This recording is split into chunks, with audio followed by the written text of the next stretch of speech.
guys, and today's movie that you don't hate.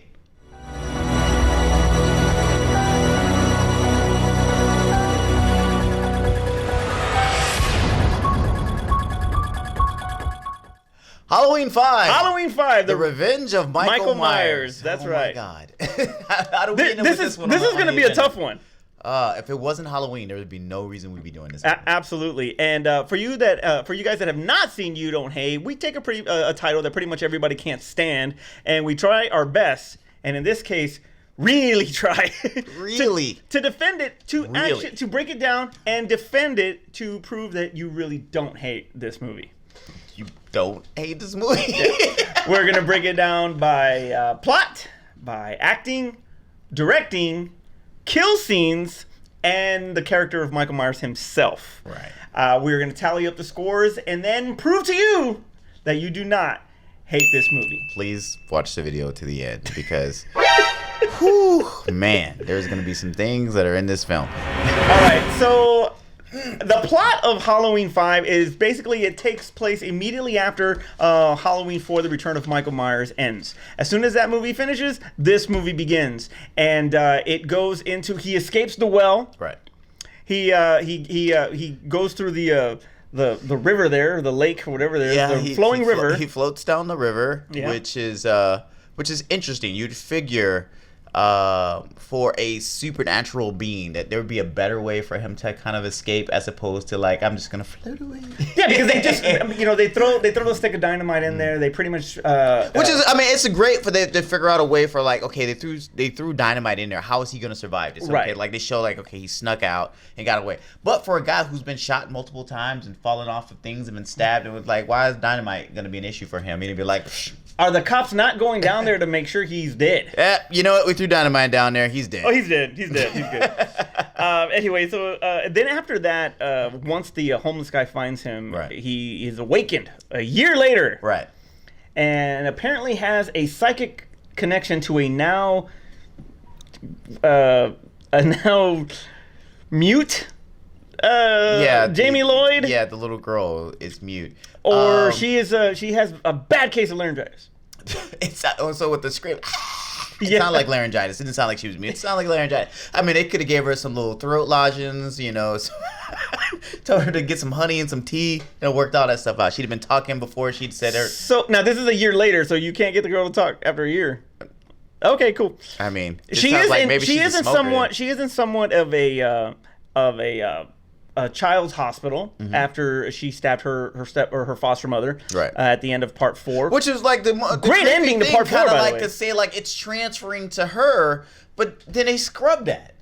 To a point, yes, they did. The only thing that they kept intact, not really intact, the only thing that they made up for, I guess, was the fact that she now has a psychic connection. Right. So once she comes to and she's out of her state, he also comes out, and it happens to be on October 30th, I guess. That's when that takes place.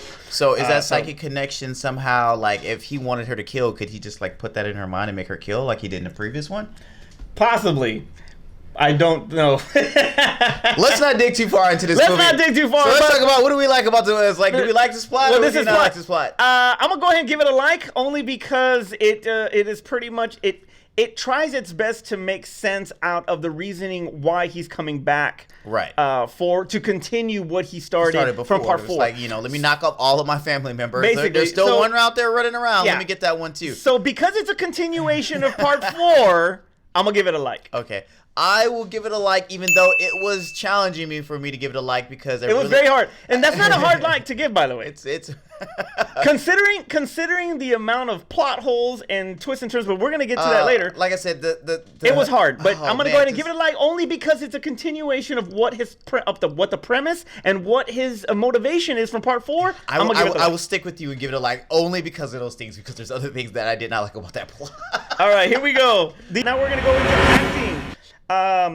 So you have Donald Pleasance, Danielle Harris, Ellie Cornell, Wendy Foxworth, and Bo Starr. Right. Those are the main people that come back. Right. Only the first 4, with the exception of Wendy Foxworth, were from part 4, so they're returning to Haddonfield this time around. Because of those 4, you had some pretty good acting. Danielle Harris, for being such a young actor, she was 9 years old at the time, or maybe even 10. Okay. I think, we had talked before about, child actors like Heather O'Rourke, and the impact that they brought to the genre of horror. Danielle Harris, as a young actor at 9 years old, I think that she brought it. Yeah, no. So like in horror, I almost feel like in the 80s, in general, had a big thing about finding that up and coming young actor or actress to kind of lead horror films, and it showed that your potential acting ability if you were able to do so. We look back at Poltergeist. We look back at Children of the Corn. Yeah. It was like all these little young actors. Cujo. It was all these little young actors that were out there that led movies, and she did the same thing. And it was like, even though she couldn't talk In this movie, she could. Her raspy, maybe needing a hot toddy voice, was still able to lead this film with her emotions and her facial expressions, and what she did on screen was enough, and I will be on board with that. Okay, Donald Pleasant is back, and I think he's still asleep. So. I feel more so than usual. Yeah, but he there was a little bit of a more anger and a lot more emotion I thought that Pleasance brought to Loomis than before. Part 4 he was asleep. But part 5 I think think about it, it's like, look, I've been dealing with this for like 5 years now. Damn it, Michael, when are you gonna die? Damn. So I'm gonna go ahead and because of those two actors. Yes. Because everybody else was fodder. I mean, it's like exactly, and we're not gonna look at like the bumbling police officers and stuff like that, and then the amounts of people like the jerk guy, and we'll get into kills later, but like the jerky guy that was there with the car, and even the boyfriend and all the other friends. Even the Tina girl who we couldn't barely decide, in the movie. No, she was the one that that took over. Yeah, that took over. Okay. When she shouldn't have taken over. Yeah. She should have just been the one to I die feel first. like they messed that up. Like, was she like did she know the director? Did she know like the producers? Or like, how did she get the lead role at that point when she was dating Greg Nicotero from The Walking Dead? Maybe that's what it was. But anyway, but everybody else was fodder, so I wasn't expecting a lot of them. So the people who were leading the film are the ones that we really want to put our acting on. Bostar, who was Sheriff Meeker, he's always been a great character actor, so I like him in a lot of the stuff that he has done. But he kept it up with what he did in part 4. So because of that, and notice how Halloween 5 is benefiting from everything that was in part 4. Was done previously. So part 4 is helping part 5 out a lot right now. Oh man! But I'm gonna go ahead and give acting a like. Only for Danielle Harris mainly. If we're going that, and we're dealing with those two characters, and the fact that the shape is still menacing and that he's a force on screen, I will begrudgingly give it a like. Okay, so the next one is directing. Now this movie was directed by Dominique Othenia Gerard. Okay. Never heard of this director. Yeah, and they had an interesting way of going with this movie. Mm-hmm. One was the inconsistency when it comes to the plot. Mm-hmm. Even though we liked it, but there were some parts that were questionable. Like, I still don't understand why he killed that guy who saved his life for a year. But a lot of it nursed him back to health. It's like, I want to thank you by stabbing you. Hey, you know what? He killed Danny Trejo, and even Danny Trejo in the remake to Rob Zombie, he was like, "I was good to you, Mikey." I can't. It's safe to say Michael Myers don't care about none of y'all. Oh man. But anyway, so there were some questionable directions that she went with. Most notably was the music. Mm-hmm. Just back to the cops again. Yeah, let's go with the cops, and you have the bumbling cops with the clowny type music, and I felt like they could have, from what they showed of them on screen, that was enough for us to get that they were like not the best cops. They didn't have to kind of break the mood by playing the stupid background music. And from when I was reading a little bit of trivia on this film, it was actually a nod to Wes Craven's Last House on the Left. Really? Yeah, but if it's gonna be like that, like, I would find another way to pay homage to Wes. Yeah, that music. I don't remember much of that movie, but I would have sure that would have stood out if it was as much as they did it in this film. If that was a big thing in that film. Yeah, and Oh boy, here we go. All right. There were a lot of scenes in this movie where Michael was not in position. When you look at Carpenter in the first one and the second one, even I would say even part 4, Michael was always in position, whether he was behind the hedge, behind the sheets. He was always stalking. He was always stalking in place. And in this one, you have two lead characters talking, and you can see him actually walking and wandering around in the back with a knife. And there were so many scenes in the middle of the daytime where he's just out there in a jumpsuit and a mask, and nobody questions it. Yes, exactly. He's just out there in a jumpsuit, and then like coming up behind somebody, it was like, "Oh, I found you. Hold on, stab, stab." Nobody's like, "Hey, who's that dude with the jumpsuit and the mask on with the machete, or not the machete, but the little butcher knife in his hand?" You think we should tell the person that's standing there, like, "Nah, he'll be fine. He'll be all right." Hey, Michael Myers killed a bunch of people last year, right? And this wasn't even Halloween. They don't even have an excuse for this. This wasn't even Halloween. It was. You want to call the cops on this guy real quick? He looks suspicious. Nah, we're good. Okay, so there were some positions of Michael that I like. Some of the spots for him that it just was not ready, and the fact that he is moving, like he moves, like if when he's in a position to stand still, like you said, when he's stalking, he's completely still. Right. He's the shape. He's the shape. He's not the mover. Yeah. So in this one, he's moving. He's behind he's down at the bottom, and he's just like. Well, I guess. And then he's in jail. Literally waiting. Yeah. And he's in jail, and he's fumbling keys or his chains. His chains. Yeah. So there are so many things in direction of how he directed Michael Myers that I don't like. I mean, you're gonna go with that, but you're just gonna skip over the fact that. Oh, I'm not done yet. Oh.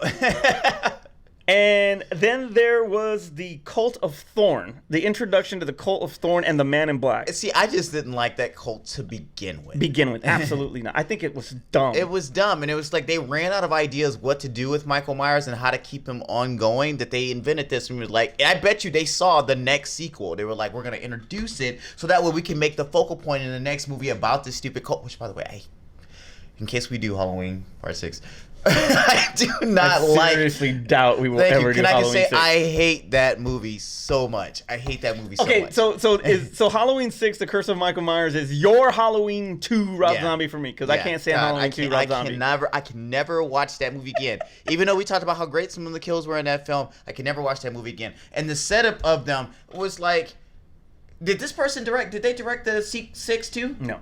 Okay, so this was a studio thing. The studio definitely wanted this to happen. It wasn't like this was an idea from the director kind of writing it into the script. And it was like, unfortunately, the director has to eat this part because they let it go in the movie. But this is the studio behind this. So and the director Are you putting more blame? Are you putting more blame on the studios than on the Knowing that this was the focal point director? of 6, I kind of want to put more blame on the studio.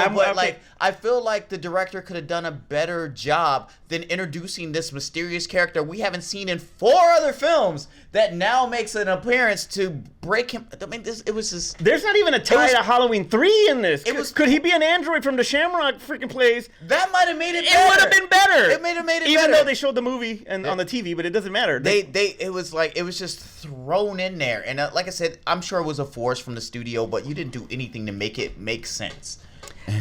I have that now. I have it in my head now. That the androids from Halloween need to make an appearance in the Cult of Thorn if they decide to do it. If that Shamrock company was the cult, there you go. That's all we needed. There you go. Not Stonehenge or whatever the hell was the power of that thing. It was the Cult of Thorn. Oh God, it's like if that had been the whole thing, then that would have made sense. Well, that premise was a thorn in my side. All right. So Michael driving. That's what we were getting to. I could not stand. Like a couple of scenes, but it wasn't like one scene just to kind of throw one person off. But no, the chase scene. Oh, how about this? No. How about not? Okay, the chase scene. Okay, I get it. He's gonna run over the kid. Got it. No. Hold on. But how about him driving to Tina's house and honking like they're on a date? So I got that more than the chase scene because at least it's like I'm gonna try to throw them off, but then you didn't even kill them.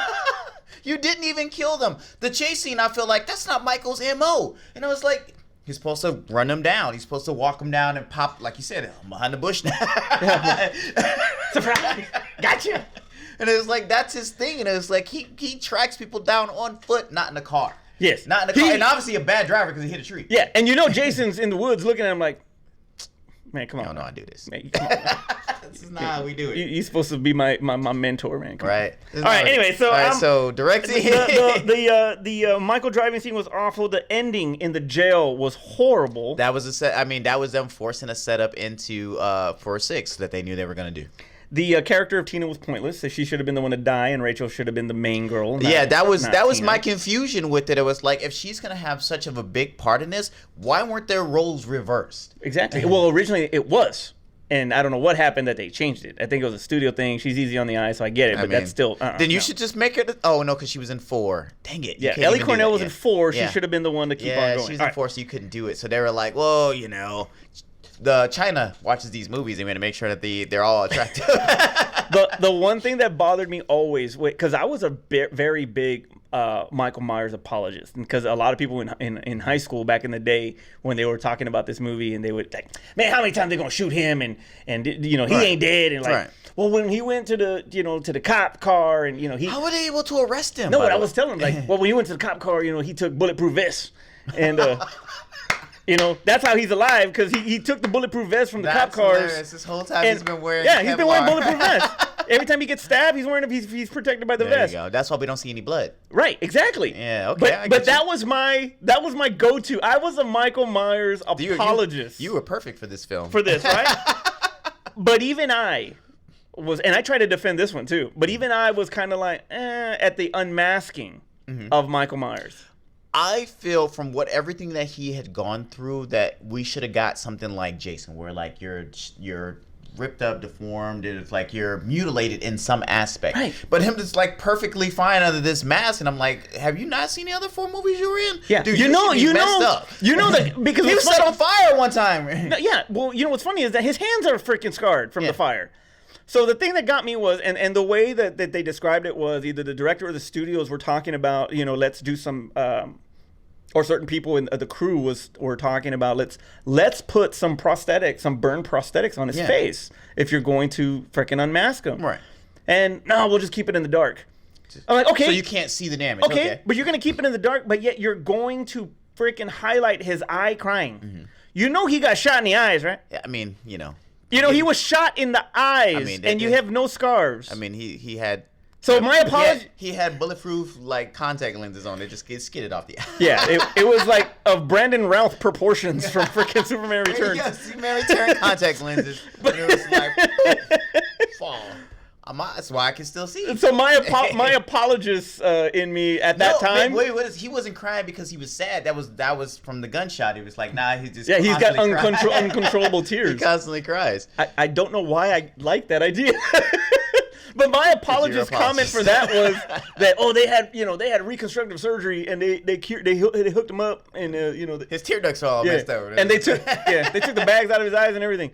But I had no real defense on that one. So his unmasking was really stupid. I could not stand it. Maybe there were onions in the room. All right, the one thing that I'm gonna give it a hate, by the way. Oh, that's definitely. This is definitely a hate. It's definitely hate. The direction in this film was just not good. It was pure caca. It was just too much. And all now the one thing that I like about what he did was the laundry chute scene where she falls and the camera is. It's like the camera's falling, and he's grabbing, and So he had a great idea for a shot. It was like a great shot. View, and seeing her go down. Yeah, and he's like this in the bottom, kind of like him looking down at Laurie Strode when he's breaking the closet door, and right before she gets him with the hanger. Mm-hmm. I love that shot. That was like the best thing he did in that whole movie. Okay. Honestly, yeah. So no, and I give you that. And that was like, and it's one of the things that most people like about this film. And the terror of him actually trying to stab a real 10-year-old inside the shoe. Which was a real knife. Yeah. Danielle Harris was really in there. See, that's... And it was like no safety whatsoever. Yeah, I mean, that's, hey, making things real and, breeding like, or like kind of living off the intensity of the scene and stuff like that. That's great. And it showed, and it got us inside. But I'm like, damn, she was 10. Okay, so the actress let's try not to kill her. This is one of the things I cannot stand, and whether this director was in on this or what, but Danielle Harris is 10, right? Mm-hmm. Or 9. And there is a sex scene in the barn. Yeah, okay. And the girl is the actress was really, kind of like hesitant about the scene. Because of the little girl. So they brought her in to help her feel comfortable. How in the hell is that appropriate? Wait. She was hesitant about the scene because No. she just didn't want to do the sex scene. Right. And then she needed the little girl in the scene. To help her calm her nerves. Like, okay, look, no. like this guy being on top of me. I'm not so and I'm comfortable with naked, it. and there's a little like, girl. No. You know what would help me right now is I had a little 10-year-old Exactly. stare at the scene as I Exactly. did it, as I moaned. So even more, I do not like this. I mean, directing. do we blame the director for that, or do we blame I the will actress blame about the. that? I will blame the director. I'm saying okay, and the too. parents. All right. All right, let's go. All right, kill scenes, my favorite part. All right, kill scenes. Kill scenes. All right, we got 20 kills. Okay, we got 20. How many did we see? Probably about 18, 19. I mean, about 17 maybe. I don't feel like we actually saw all the scenes. All right. I feel like there's a lot of stuff that 13. happened off screen. There's a lot of stuff. All right, so let's go. Screen. Stabs the mountain man. Okay. Okay, I mean, pretty generic, Which but I was- guess I'll take it, I guess. I'll take. Okay, look, I enjoy the scene. Well, I enjoy and dislike the scene at the same time because I felt like that should have been. For me, I feel like Michael Myers has a purpose in his kills. You either get in the way or you're my point of my focus. And for him, he doesn't just got in the way. randomly kill. Yeah. I feel like he wasn't the point of his focus. It should have been like, hey, thank you, mask on, and then I got a river to float on. Yeah, let me get my floaty real quick. Come on. I'm gonna get out. I feel like the mountain man shouldn't have got killed. So I think in the moment it was surprising that he did get killed. So I will accept that as a good kill scene because it was surprising when it happened. Yeah, but at the same time, that's the thing about Michael is that he don't care if you've been good to him. He gonna kill you. You're done. I feel we had a conversation. Unless you're a baby, because he didn't kill the baby in one of the movies. I feel like in the sequel, the Halloween Kills, it was like I said, Michael doesn't kill kids because it's like they're unimportant to him. I mean, unless we think about this. And then he kills kids. And then he kills kids. I felt like. But we also said that they were wearing the Shamrock mask, and he hates Halloween 3 because he's not in it. If we think about this one, he was trying to kill the little girl. So I mean, what am I? I don't know. Exactly. I don't know what you're talking about. All right, so Rachel gets killed with the scissors. Yeah. Okay. He stabs her in the shoulder with the scissors. Okay, and that not multiple times though. You feel like she should have survived. She should have survived. Yes. Because that's what happened to Laurie Strode. It was a great setup for them to say like, haha, I'm still alive, but then maybe they were thinking about like we've already done this, so nah, she's dead. Yeah. And she has not been rotting either. She's still in perfect. Yeah, she's not rotting. She's still like laying down. It's like somebody gotta help me. Yeah. Get these scissors. All right, she got the scissor kill. My favorite kill, the garden rake to the head. Yes, that was great. That was actually great. It was surprising because you would think with when I've seen in other horror movies, they don't try to make it as gruesome. They're like stuck you to the chest or in the stomach or something like that, or like but it's like across the face. It's like this right into your to your that, brain and right there. And it was like, so that was good. It showed like the strength that he would have to be able to get that through the skull and directly into your and brain. The twitching at the end. Twitching at the end. That he sold it. Factor. So I credit the actor for that one. Yeah, exactly. So when we think about like what was the one where he's hanging or he's kind of like has him up and he kills him and he kind of looks at him and stuff like that. Yeah, it's the deadness of the actor that really, I mean, him and the looking at it, but the deadness of the actor and it really counts as sells it. So the actor sold that particular one. Yeah. So that was great. So I dug that one. The pitchfork through the back. Okay, that was another one of my favorites. I like that one. That was a good one. It wasn't a 2-for-1 kill, which was normally the thing where Jason did that one where we see like through. But it didn't go through both of them. Yeah. It only went through one. So maybe they were like, we could do it, but Jason already did it. We don't want to copy Friday the 13th. But it was a great scene. I felt like they could have made it a little bit more gory. Okay, so they were talking about. So it was about just like literally, it was just kind of like spikes poked through. But I felt like they could have really made it more gory, kind of like seeing like a burst or something. But I enjoyed the kill scene itself. Okay. All right. So the one after that was the skith. The scythe. The scythe. There you go. The scythe. The scythe. It was just kind of like a slash. I don't agree with that one. It's just a slash. You didn't like the fact that she didn't survive from the stabbing of the scissors. One little slice. I think you could have survived. In the neck. It's supposedly in the neck. You hold it. Okay. But you can't hold the shoulder. Okay, just checking. You hold it. But it wasn't as I feel like it should have been a hook. I would have gone with a hook. Yeah. Okay, so the slice was the only part I had about it, but when we talk about the rest of the kill scenes, this was probably the better one of the rest of the kill scenes. But what I liked about the scythe was because you don't see the kill. Right. But the camera, you see Michael doing it. Mm-hmm. And that shot is just the way he moves it. The way his whole body, and I talk a lot about body language and body movements and mannerisms. Right. it was just so poetic in a way of how he does it in slow motion. And just there was just something about that shot that I liked on Michael could be like taking down like rows and rows of grain. He has such great body movement. He has such freaking poetry. He's a poetry in motion. Pitchforks on the cops in the neck. Duel. That one does go through 2 people though. Okay, so there you go. So how come it doesn't go to the 2 that are like banging right there? He had just refined his form. Oh, there you go. There you go. He had his. He was like, the first time I messed this up, we got to get this right this time. Ha! Oh man. All right. Then you got you have the attempt with the car that doesn't happen. Thank God. All right, and he ends up setting himself on fire again. Yeah, exactly. Because the car blew up. Yeah. Set himself on fire again. He can't drive. Still, no damage to the face. Yes. So it's flame retardant mask. Flame retardant mask. Well, never mind. Tina gets stabbed in the shoulder, and then she falls down. She's dead. Again, she can survive that. But not that I want to get stabbed in the shoulder. Not my favorite kill. That's not fair. But okay, so there's that one. The cop kill. He punches through the glass and he kills the cop there. Then he hangs the cop. So it's like he just kind of like he killed him with the steering wheel. No, he killed him. No. He killed him with a punch at the house, and he goes through, and then he kills him through the glass or something. I don't know. Well, no, it's like when he punches through the glass, and then he gets him, and But I was like, did he kill him with the punch, or did he kill him with the banging into the steering wheel? Into the no, not in the steering wheel. Which at the house when he's at the house, when they're at the Myers house, which is not the Myers house, by the way. All right, keep going. Okay, anyway, all right. So he goes upstairs. He gets the cop. He's trying to save Jamie or keep her protected, and then he freaking puts I don't know if it's a noose or no. I don't know if he does a rope or something. Yeah, he gets a rope and then he throws over the thing and he hangs him. Which is cool. Which, was all right. That was a good kill. Again, I feel like they could have gone a little bit further with some of these kills. I feel like you got 4 movies in. Let's Mortal Kombat this stuff up. Let's make it as gruesome as we possibly can. I feel that way about Part 7, Friday the 13th, New Blood. I thought a lot of it was insinuated what the kills were, but nothing ever really happened. Right. So blame the MPAA, I would say. Maybe. I don't think that. It's like you're in the 5th movie. I feel like you were going to get an NC-17 rating. You would already gotten it by now. Okay. It's like just go a little bit further with some of these kills. They had the potential to be amazing kills, but they were just kind of like a little like watered down. And I think that was probably one of the last ones that he actually does, because after that, the Man in Black is the one that kills all those cops in the jail. Yeah. So overall, came in with dynamite, didn't burn up Michael either. Overall, I'm gonna go with a like on the kills. Okay. I'm gonna go on like with the kills too. Though you make me think about the Man in Black too. Hey, the homeless guy in the woods takes care of him for 1 year. He kills that guy. The guy come in, he barely knows, shoots up a bunch of cops, blows up the jail cell that he's in. I'm cool. We can hang. I'm gonna walk out. Oh, you getting me out of jail? Yeah, I'm gonna walk out with you. It's like you're good.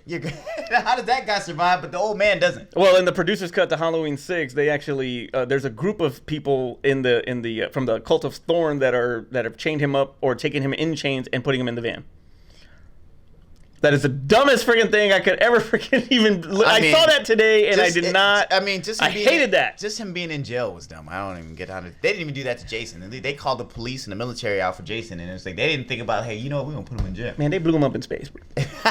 Kill scenes gets a like. Gets a like. All right, now we're tied. The way it looks, we are tied 2-2. 2-2. Close game. Yeah, let's see how we finish this out. So here's the tiebreaker, and it's the character of Michael Myers himself. Okay, I think overall, since he's basically playing the same character again from Part 4, everything is pretty much still the same. Now here's what's pretty funny is that they intended to use the same mask from Part 4, which I thought would have been a lot more, because a lot of people give that mask shit.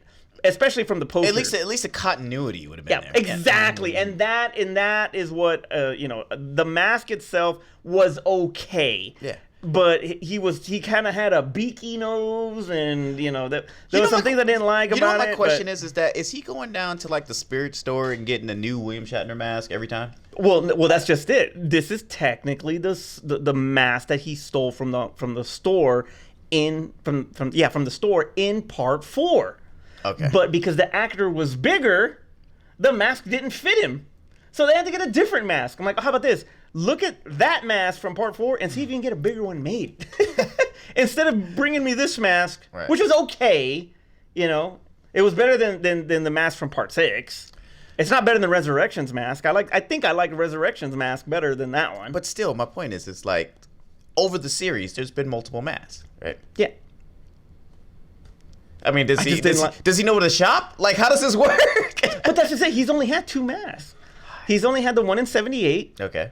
I'm not gonna say 81 because technically it's the same night. So as part of canon, it's the same mask going on over and over. No, the first 2 will be because the mask from the first one was burned up in the Halloween 2 fire. Then he took the mask from part 4, and technically part 5 is the same mask. So as part 4. why I feel like they're different masks is because it's never like. As we saw, like, one of the great things that you give with Friday the 13th is when they started to show, like, his body deteriorate, the mask being broken up and stuff like that. There was continuity in the mask from the axe, the rudder. I kind of feel, or maybe as the films went on, I feel like it's like, is he getting like, or is somebody out there like shining up his mask and then giving it back to him? And it was like, well, he had gotten the new mask in part 8, the Colt and stuff. All right, cool. All right. Anyway, the Colt went shopping for him. That's what it is. Anyway, but when he was not out of place and he was actually, being Michael Myers, he was okay. He was good. Yes, he was fine. He's what I expect to be as Michael Myers. Exactly. And as a main antagonist of the film, there were some things that were questionable, but I blame that on the director, not the actor. Yes. So I'm gonna give him a like. The Rocky. The Rocky and Playing with the Chains. So I'm gonna give it a like. I'm gonna give it a like. I mean, it wasn't anything that stood out to me that was like, hey, that is not. I mean, except the driving thing. That is not Michael Myers. But how he portrayed him, it was good. It was good enough to keep me sold in that particular character. So I'm okay with giving it a like. Yeah, and especially when you finally see some kind of vulnerability in him when he takes his mask off to his niece. All right, I'll give you that. Maybe he was crying about pollution and like. No, he was crying that the other mask didn't fit. All right. So I'll give it a like, and guess what? We barely made it. We barely made it 3-2. We defended it successfully. Oh man, this was a tough one, man. This was very tough. This one needed Daniel Caffey to defend this one because I could not. It was hard to defend this movie. Oh my God! So when you watch this movie this Halloween, make sure that you low expectations out of this film. Don't think too much about it. Just kind of go with it. Sit with the movie. Be with it. Enjoy what it gives you. Yeah. Enjoy the character himself. Enjoy the kill scenes. There are some questionable. Enjoy the acting. There are some questionable things about the movie, but to be honest with you, it's not the worst. All right. It's not the worst. I will, surprisingly enough, put Halloween 3 before this movie. Yeah. I would put Halloween 3 before this movie. Yeah. I would. Wait a minute. I'm thinking about like, I love Halloween 3. What are you talking about? Yes, Halloween 3 before this movie. I would put Rob Zombie's Halloween before this movie. Really? Yes. Wow. 2007. Okay. Yes, I would put Rob. Oh no, you like that one. You just don't like 2. I don't like. I can't stand the 2009 part 2. Yes, I can't stand that one. So it is better than those. But yeah, it's good. It's okay. It's there. You don't hate it. No, you don't. And that's it. And this is all we wanted to prove. Yeah. And prove that you don't hate this movie. Right. So here are some fun facts of the movie itself. All right, so the box office was $11 million out of a budget of $5 million, so it actually did make money. Yeah. This is considered the lowest in the franchise, though. They're like, man, it didn't make that Halloween money. I don't know what we're gonna do. Exactly. We already need to get Rob Zombie in there. H2O. We gotta hurry up and get to that Colt in the next one. No, you know what? It was we better get Jamie Lee Curtis in here real freaking quick. Yeah, very true. Very true. Because H2O was excellent. All right, so different mask was used since part 4 it didn't fit the actor. I already told you that one. Okay, it was a different house used as a Myers house, and that one sucked. I did not like this freaking castle-looking, Shakespearean type of house that they built, because that is not the Myers house. I feel like you were probably the only person that really picked that up. No, there's a lot of people that picked that up. This is the second film to take place after its predecessor, similar to what 81 did, Part 2 did in Part 1. It happened on the same night. Right. This one happened on the same night. Right. And then it jumped a year. Then it time jumped. Don Shanks, who played the Shape in this one, broke his nose when Donald Pleasance hit him with a 2x4. He actually hit him. He actually hit him for real. I told you had to die, you bastard. In the original script, Jamie Lloyd and Michael Myers were co-killers. Okay. That's interesting. It's interesting. I mean, I would have to see how it played out on screen, but that's interesting. Because she became evil at the end of the first movie. Okay. Not just necessarily, or either she became evil or she just had a suicide, not suicidal, but a like homicidal urge tendency to kill.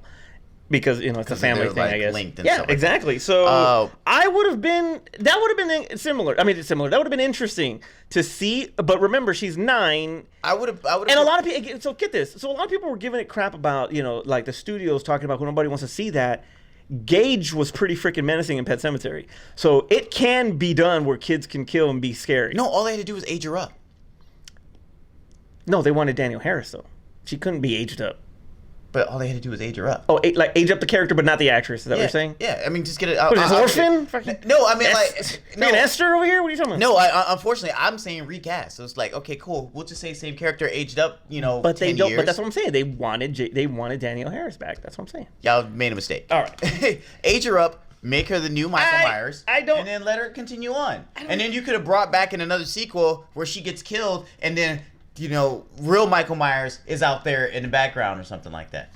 Them being co-killers would make the poster make more sense because she's actually in the clown the costume. Thing, yeah. She's in the clown costume in the poster, and she doesn't wear that costume for shit. She's a princess in the movie. So anyway, well, they flash back to the costume. Yeah. So those are some of the fun facts. Some of the goofs was like I said, Michael wandering around while they're talking, and the other one was that the car when the car is trying to run over the little boy, it crashes into a mirror. So yeah. Either way, Halloween 5 is not that bad of a film. Go check it out if you haven't seen it. If you have seen it, see it to say you saw it. See it to say. Terrence, take us home. All right, guys. Please put your comments about this film in the comments below. Put your thoughts about this film in the comments below. We know we had a couple people when we put it out there that we were going to do this. They were really anxious about that. So I really should see you guys commenting below in regards on the YouTube channel in regards to this film, because I would love to read it. I'm not really on Twitter that often, so put it out there so not only you guys get to see it, but the rest of the world gets to see it. Also, too, if this is the first time that you're on the channel and you would like to see more of these You Don't Hates, you can also put what your suggestions are in the comments below. Make sure you go to subscribe and hit the notification button so that we're aware when we do drop these films. So we are in the month of October, and this is our horror month, and this is where we celebrate horror. One of our favorite genres that we were watching when we grew up. So if there is another movie that you think kind of gets a bad rep and you need to be defended, especially in this month, the horror film, let us know. Leave it in the comment below. We will definitely. That's not a bad idea. We will definitely get in on it and put that out for you. For Aspen, Art, and Carla, wherever they're at, I'm Manny. I'm Terrence. We'll see you next time.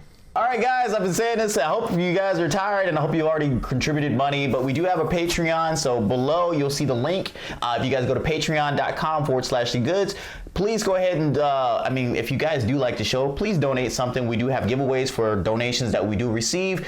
Make sure you donate something, and we get something sent out to you, and make the show better. Question for you. Where does the money go? What does the money do? My pocket.